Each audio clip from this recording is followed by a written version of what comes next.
What's up, everybody? We're going to do a knot tying tutorial. We have 4 knots we're going to show you. He has 2, and I have 2. We're using 20-pound line to make it easy for y'all to see. Still might be a little hard. So,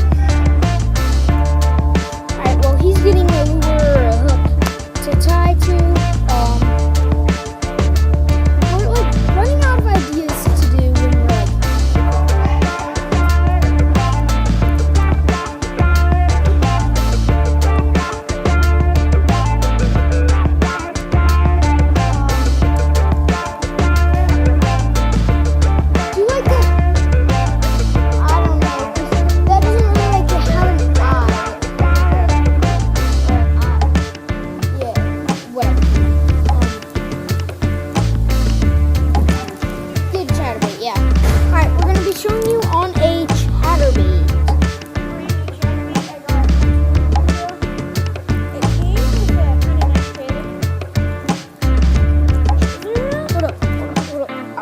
That was on your $50 unboxing. Take the trailer off. Is this the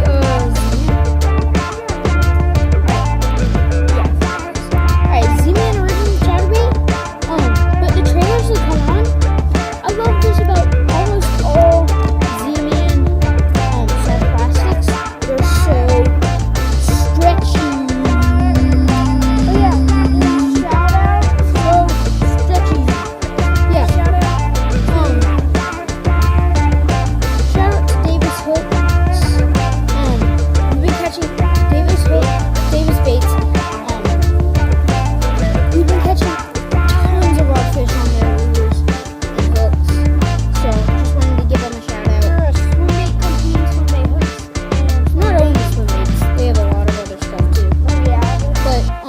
go check them out.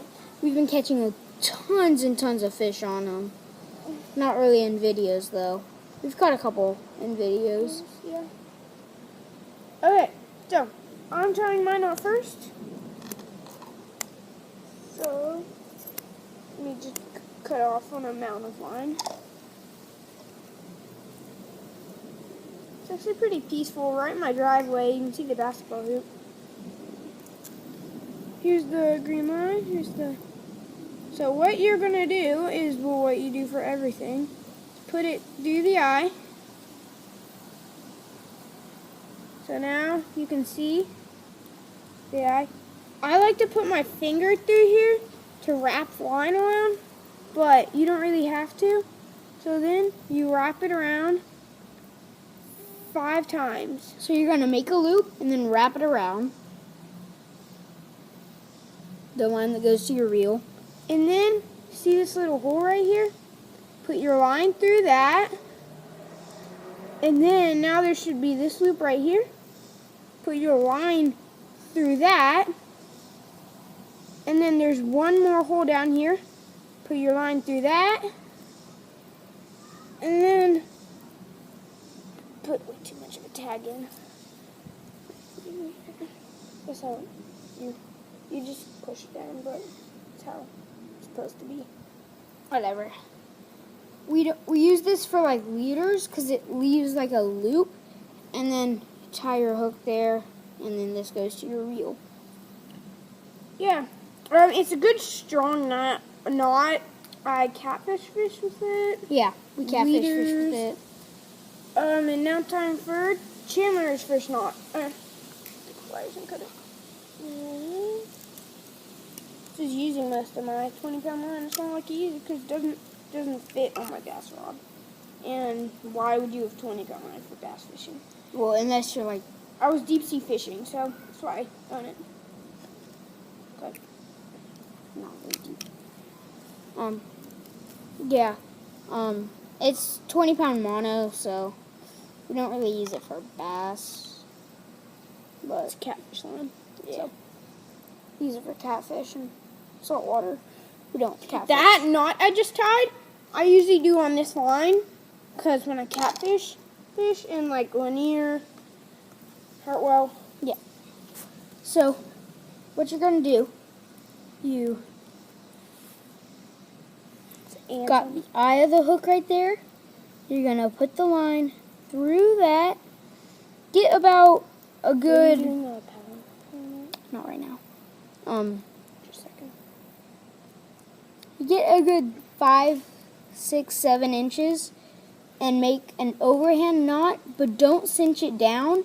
Leave a loop, then make another loop. So it should look like that. And then twist it to the main line 5 times. And then put it through the top hole and then back out the second hole. Cinch it down, and then you have to put a little like spit on your fingers, grease kind of, make them wet.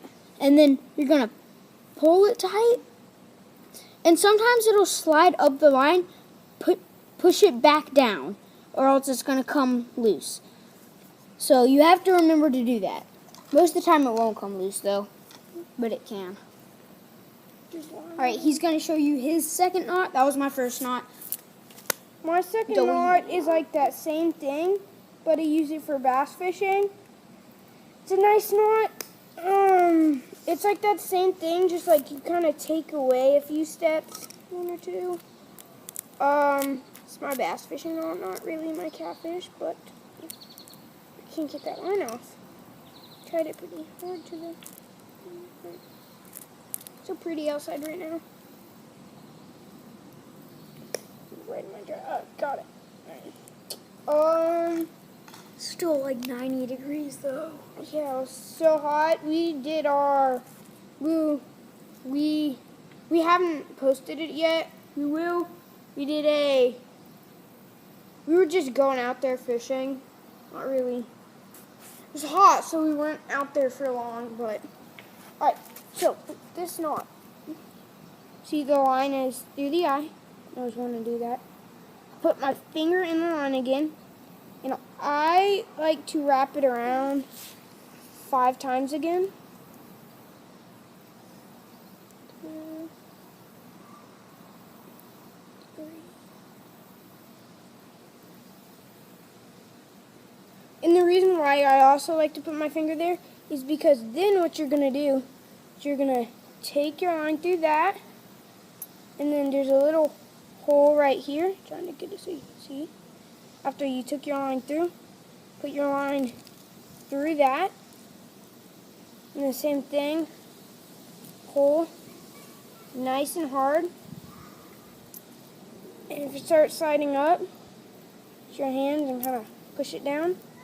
It's a good strong knot. It's like my bass knot. Now Chandler is going to do the last knot. This knot is the Palomar knot. Start out with this knot. It's a good knot. I didn't want to do it.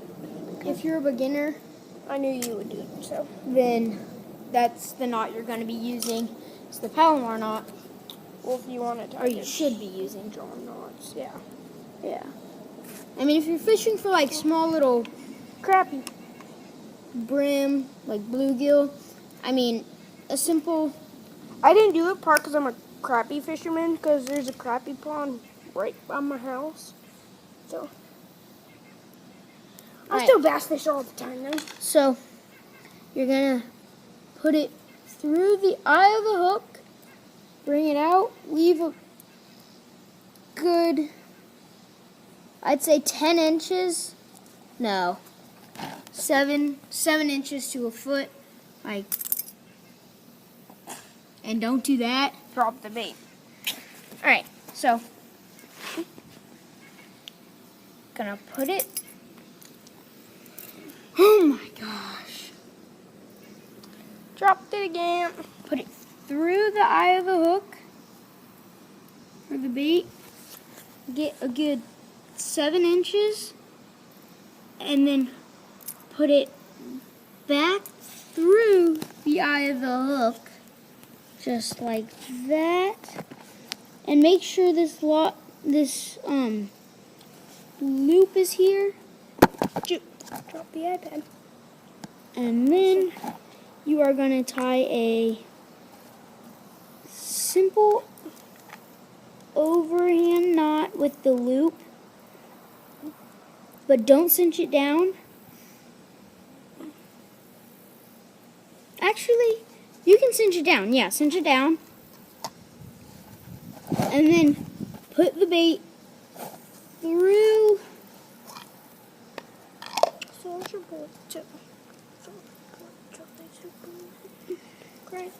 the hook. Bring it back up to the top. Kind of confusing. Yeah, it is. You gotta look over this a few times. But you should know the Palomar knot. And then wet it. That's what fishermen do, not considered gross. Call that gross. Cinch it Not a down. fisherman. Make sure everything's on top. And that's not coming undone. So, those are our knots. We are Bass Pro Girls signing off. Like, subscribe, and See you next time. comment down below. See you next time.